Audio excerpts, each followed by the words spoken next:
Good evening. It's Monday, May 9th. I want to talk about another business concept, but that relates to the decisions you make as an artist setting up a business. The concept came up for me many years ago. I forget in what context, but the concept is um, the opportunity cost of an investment. So, for instance, you have $10,000.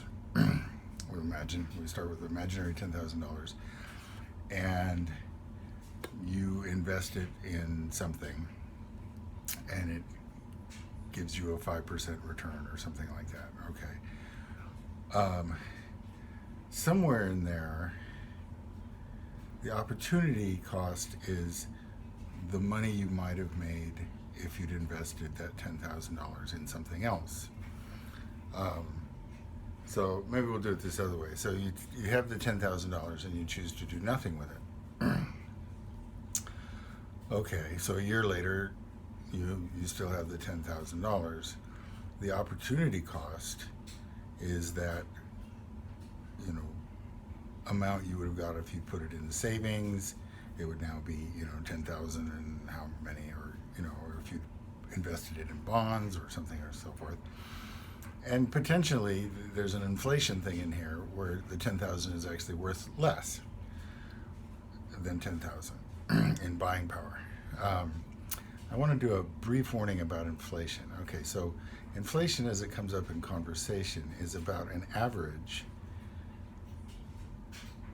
over the course of a shopping list of things, including rents and gasoline and so forth. So people are throwing around a lot of stuff about the inflation in the past year.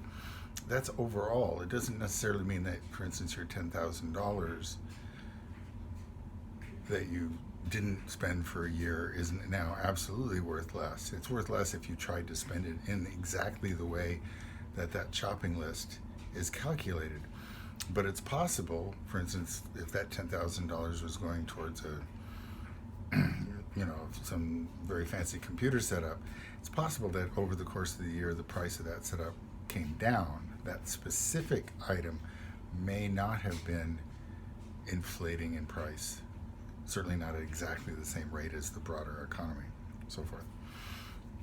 Okay, so the opportunity cost, the fact that not only do things cost what they cost that plus the money that money might have earned doing something else. Okay.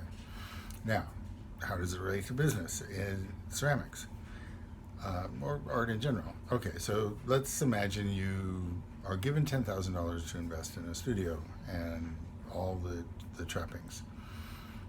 $10,000, it's not going to be a great big studio, and it's probably going to be one that's done in a space that already exists.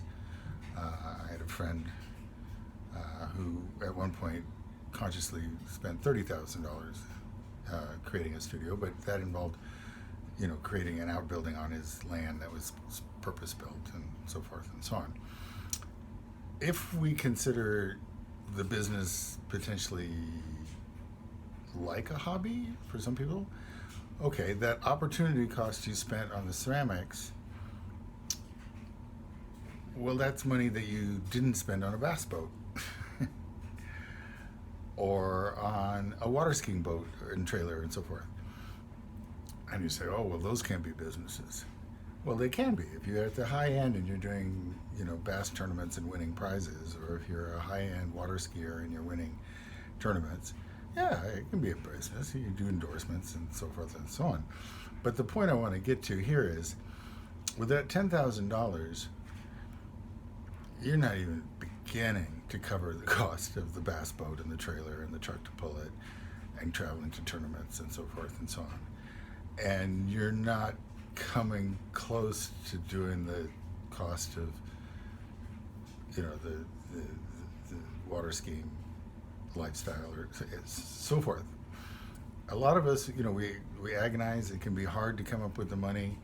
We're trying to justify going into business in even a small way as a potter.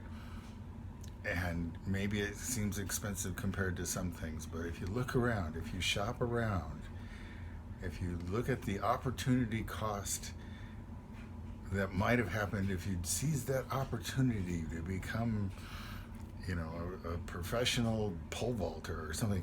I mean, ceramics is cheap. It is.